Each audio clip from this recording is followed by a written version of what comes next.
हम्पी, जो कभी विजयनगर साम्राज्य की राजधानी हुआ करता था। ये जगह सिर्फ एक टूरिस्ट स्पॉट नहीं है, बल्कि एक टाइम मशीन है जो हमें विजयनगर साम्राज्य के शानदार इतिहास तक ले जाती है। तो चलिए एक्सप्लोर करते हैं हम्पी के पुराने मंदिर, खूबसूरत विरासत और उन कहानियों को जो हर पत्थर में छुपी हुई है।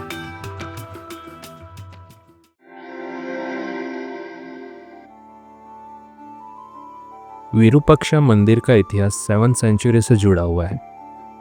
मंदिर में भगवान विरूपाक्षा यानी कि शिव और पंपा देवी की पूजा होती है।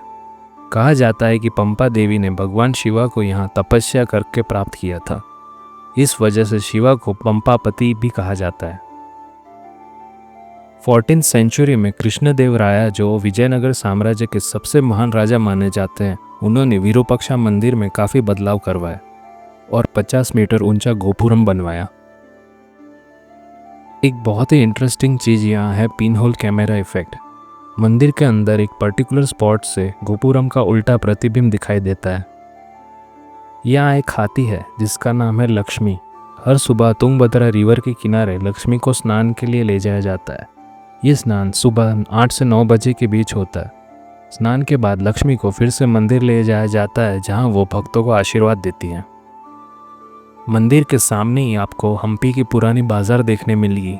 कहा जाता है यहाँ काफ़ी ट्रेडर्स गोल्ड, डायमंड्स के व्यापार के लिए आते थे।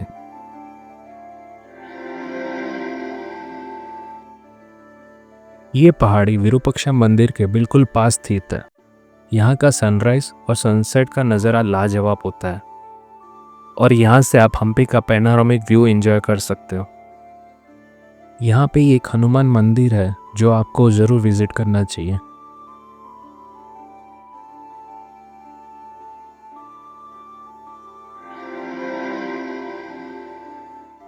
ये गणेशा हेमकुटा हिल के साउदर्न साइड पर स्थित है। ये मूर्ति की विशेषता ये है कि ये 8 फीट ऊंची मोनोलिथिक यानी कि एक पत्थर से बनाई गई मूर्ति है। भगवान गणेशा को चारों भुजाओं के साथ दिखाया गया है। आप ध्यान से देखोगे तो मूर्ति के पीछे गॉडेस पार्वती की रिप्रेजेंटेशन भी है, जो दिखाता है कि माँ अपने बेटे गणेशा को अपनी गोद में बिठाकर संभाल रही है। ये गणेशा विरूपाक्षा मंदिर के पास हेमकुटा हिल पर स्थित है। ये 15 फीट ऊंची मोनोलिथिक मूर्ति है और हम्पी की सबसे बड़ी गणेश जी की मूर्ति है। ये मूर्ति विजयनगरा के राजा ने बनवाई थी। माना जाता है कि वो यहाँ भगवान गणेश जी से उनका साम्राज्य और धन वैभव की प्रार्थना करते थे। 15वीं शताब्दी में राज परिवार के लोग इसी गणेश जी की पूजा किया करते थे। बाद में 1565 में इस मूर्ति को पूरी तरह से खंडित किया गया। यहाँ पहुँचते ही आपको इलेक्ट्रिक व्हीकल्स से मंदिर तक ले जाया जाएगा। आप चाहे तो 1.5 किलोमीटर पैदल भी जा सकते हो। विजया विट्ठला टेम्पल का निर्माण 15वीं सेंचुरी में देवराया II ने शुरू करवाया था। इस मंदिर को लॉर्ड विट्ठला, जो भगवान विष्णु के रूप है, उनको समर्पित किया गया है। अंदर विट्ठल भगवान की मूर्ति नहीं है। विट्ठल भगवान के दर्शन करने के लिए आपको महाराष्ट्र के पंढरपुर में जाना होगा। यहाँ का फेमस अट्रैक्शन है स्टोन चैरियट, जिसे आपने 50 रुपीज़ नोट में देखा ही होगा। विजय विट्ठला टेम्पल का स्टोन चैरियट हम्पी के सबसे आइकॉनिक सिंबल है। ये भारत के 3 फेमस स्टोन चैरियट्स में से एक है। बाकी 2 कोणार्क और महाबलीपुरम में है। ये चैरियट गरुड़ा यानी कि भगवान विष्णु के वाहन को समर्पित है। रथ के कॉर्नर्स पर एलिफेंट्स की कार्विंग भी है, जो शायद बाद में लगाई गई थी, क्योंकि पहले यहाँ हॉर्सेस दिखाए गए थे। इस मंदिर में ही एक रंग मंडपा है जिसमें 56 म्यूजिकल पिलर्स हैं, जिन्हें सारेगामा पिलर्स भी कहा जाता है। इन पिलर्स को बजाने से 70 प्रकार का मधुर संगीत निकलता है। कहा जाता है कि विजयनगर के समय में यहाँ राज दरबार में कॉन्सर्ट और डांस परफॉर्मेंस होते थे, जिसमें ये पिलर्स एक म्यूजिकल इंस्ट्रूमेंट का काम करते थे। आज भी ये एक रहस्य है कि पत्थरों में से सुर कैसे निकलता है। क्या वो हॉलो कार्विंग टेक्निक थी या किसी और कला का कमाल। कल राइड्स तुंगभद्रा रिवर पर होती है, जो सुबह के 9 बजे से शाम के 6 बजे तक होती है। Boat charges around 500 to 800 rupees के बीच में रहता है according to the season. Coracle ride लेकर कोटिलिंगा और भीमास फुटप्रिंट का दर्शन कर सकते हैं। आपको यहाँ से हम्पी के खूबसूरत पहाड़, पुराने टेम्पल्स और इतिहास की छवि देखने मिलेगी। कोटिलिंगा तक पहुँचने के लिए आपको थोड़ा ट्रैक करना पड़ेगा। वहाँ पहुँचते ही आपको हज़ारों शिवलिंग देखने मिलते हैं। कोटि का मतलब है 1 करोड़ और लिंगा शिवजी का प्रतीक, इसलिए इस जगह को कोटिलिंगा कहते हैं। यहाँ पुराने टेम्पल्स भी विजिट कर सकते हैं। पूरी राइड का सफ़र 1 घंटे का रहता है, जो टोटली वर्थ है। ये हम्पी की सबसे बड़ी मूर्ति, जो 22 फीट ऊंची ग्रेनाइट से तराशी गई प्राचीन प्रतिमा है। इस मूर्ति के पीछे शेषनाग है। लक्ष्मी नरसिम्हा जी भगवान विष्णु के 10वें अवतार में से चौथे अवतार है, जो कि भक्त प्रहलाद के रक्षण करने के लिए और हिरण्यकश्यप को मारने के लिए प्रकट हुए थे, जो आधा शेर और आधा मनुष्य रूप में असुर हिरण्यकश्यप का विनाश करते हैं। ये मंदिर लक्ष्मी नरसिम्हा टेम्पल के बिल्कुल पास है। ये शिवलिंग हमेशा पानी में डूबा रहता है। ये एक जल कुंड के बीच में स्थापित है, जिसका पानी वाटर कैनाल के थ्रू तुंगभद्रा रिवर से आता है।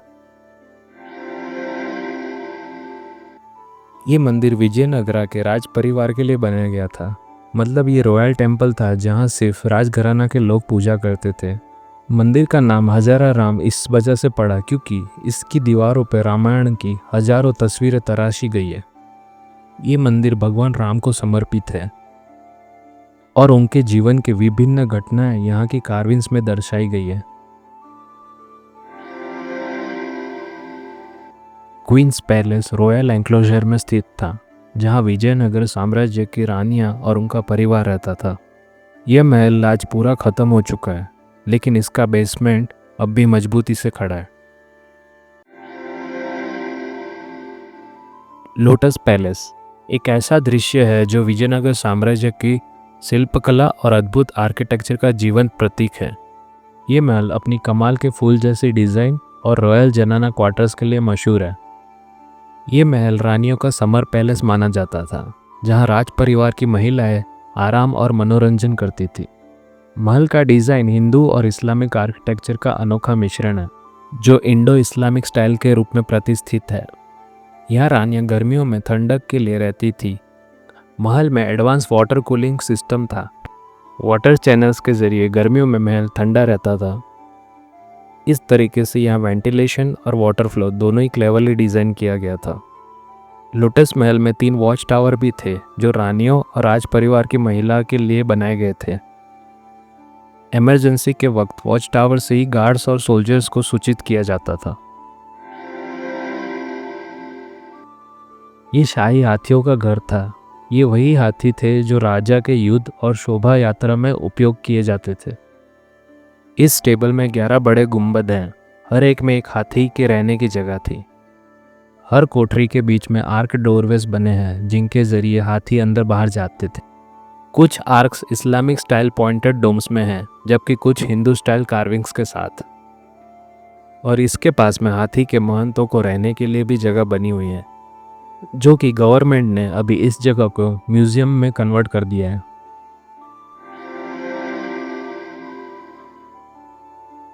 इस शिव मंदिर को जमीन के नीचे बनाया गया था, जो इसे हम्पी के अन्य मंदिरों से अलग बनाता है। इतिहासकार मानते हैं कि ये रॉयल फैमिली का प्राइवेट टेम्पल था, जहाँ सिर्फ राज परिवार और उनके विशेष पुजारी ही पूजा करते थे। ये मंदिर दशकों तक जमीन के अंदर था।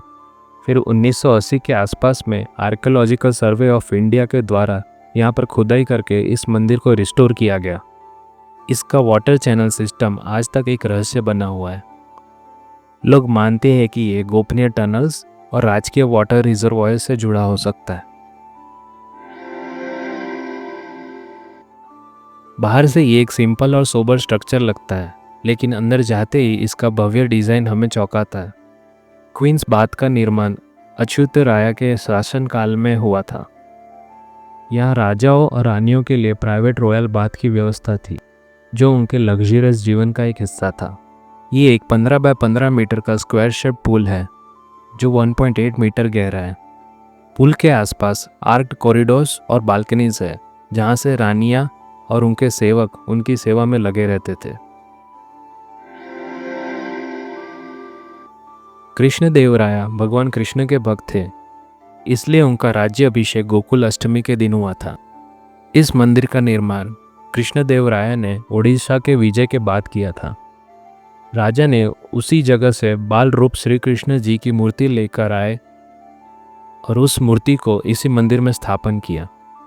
अभी बाल कृष्ण जी की मूर्ति चेन्नई के गवर्नमेंट म्यूजियम में रखी हुई है। मंदिर का मेन एंट्रेंस गोपुरम काफी भव्य है। इस पर देवी देवताओं और कृष्ण लीला के दर्शनों की कलाकृतियां बनी है। मंदिर के सामने ही कृष्ण बाजार है। विजयनगरा में अरब, पर्शियन और चाइनीज व्यापारी भी आते थे, जो स्पाइसेस, प्रेशियस स्टोन्स और सिल्क बेचने कृष्ण बाजार जाते थे। सीक्रेट चेंबर का निर्माण विजयनगरा के राजवंश के गुप्त काम के लिए किया गया था, जिसमें राजकीय मीटिंग, खजाना सुरक्षा और युद्ध नीति डिस्कस होती थी। इस कक्ष का आर्किटेक्चर ऐसा था कि बाहर से इसे पहचानना मुश्किल था। यहाँ राजा अपनी प्रजा से मिलते थे और राजनीतिक फैसले लेते थे। महानवमी डिब्बा का त्यौहार बहुत धूमधाम से यहाँ मनाया जाता था। यहाँ हाथियों की परेड, घोड़ों की सवारी और तलवारबाजी के खेल होते थे, जिसमें सैनिकों के उत्साह का प्रदर्शन होता था। ब्लैकस्टोन पुष्करनी एक स्टेपवेल है जो राजमहल और मंदिरों के आसपास की जल आवश्यकताओं को पूरा करता था। तुंगभद्रा नदी से पानी लाने के लिए चैनल वाटर सिस्टम यूज होता था, जो पुष्करनी तक पानी पहुंचाता था। जलाशय के कोने पर एक नैरो स्टोन पाइप भी दिखता है, जो ओवरफ्लो वाटर सिस्टम का पार्ट था। तुलाभार, जिसे किंग्स बैलेंस भी कहा जाता है, ये एक 5 मीटर ऊंचा पत्थर का स्ट्रक्चर है जिसमें 3 सैंडस्टोन पिलर्स हैं। ये वही जगह है जहां राजा और रानी अपना तुलाभार करते थे। ऐतिहासिक रूप से ये डोनेशन सेरेमनी का एक अद्भुत प्रतीक है। यहाँ आपको स्टोन कार्व प्लेट्स देखने को मिलते हैं। ये बड़े स्टोन स्लैब्स में खोदे गए हैं और ऐसा लगता है जैसे प्रत्येक व्यक्ति के लिए अलग अलग प्लेट और कटोरी बनाई गई हो।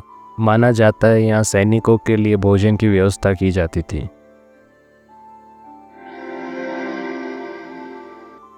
हम्पी में स्थित मोनोलिथिक बुल यानी कि एक विशाल नंदी की मूर्ति है। नंदी की मूर्ति विरूपाक्षा मंदिर के सामने स्थित है और दोनों के बीच एक स्ट्रेट लाइन अलाइनमेंट है। इस मोनोलिथिक नंदी का मुख विरूपाक्षा मंदिर की ओर है। नंदी के पास ही मातंगा हिल है। ऐसा कहा जाता है कि मातंगा ऋषि ने इस पहाड़ पर तपस्या की थी, इसी वजह से पहाड़ी का नाम मातंगा हिल पड़ा। टॉप तक पहुंचने के लिए आपको अराउंड 30 to 40 मिनट्स लगते हैं। आप यहाँ सनराइज या सनसेट के टाइम आ सकते हो। मातंगा हिल हम्पी का सबसे ऊंचा पॉइंट है। यहाँ से हम्पी का 360 पैनारोमिक व्यू मिलता है।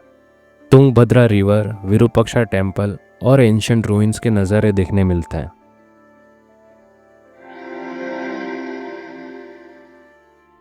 ये मंदिर मातंगा हिल के पीछे छुपा हुआ है, इसलिए ये ज़्यादा टूरिस्टी स्पॉट नहीं है।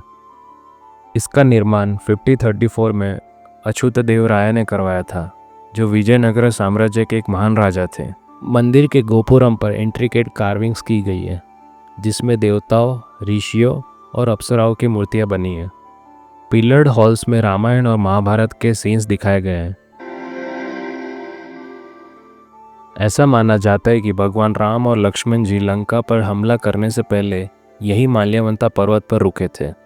यहाँ भगवान राम ने चतुर्मास का समय बिताया था और सीता जी की तलाश के लिए ये जगह को अपना बेस बनाया था। इसी वजह से इस मंदिर को माल्यवंता रघुनाथ मंदिर कहा जाता है, क्योंकि यहाँ भगवान राम का रूप रघुनाथ के रूप में पूजा जाता है। रामायण के अनुसार जब भगवान राम और लक्ष्मण जी लंका पर हमला करने से पहले माल्यवंता पर्वत पर थे, तब एक बार राम जी ने प्यास महसूस की, परंतु वहाँ आसपास कहीं भी पानी का कोई स्रोत नहीं था। इसलिए उन्होंने अपने तीर से चट्टान पर प्रहार किया और जैसे ही तीर चट्टान में घुसा, उसमें से पवित्र जल का प्रभाव बाहर आने लगा। हम्पी का मॉडर्न शॉपिंग बाजार यहाँ का प्राचीन इतिहास और लोकल कल्चर का एक खूबसूरत कॉम्बिनेशन है। यहाँ आज भी आपको हैंडक्राफ्ट्स, ट्रेडिशनल सुवेनियर्स और लोकल आर्ट मिलते हैं। आप बैग्स, कुर्तीज, स्टोल्स और स्कर्ट्स खरीद सकते हैं जो यहाँ के लोकल आर्टिशियंस बनाते हैं। यहाँ आपको ऑक्सीडाइज ज्वेलरी, ब्रास ऑर्नामेंट्स और बीडेड एक्सेसरीज मिलेंगी। We have made separate video for Happy Island. Do check out the description box for the link.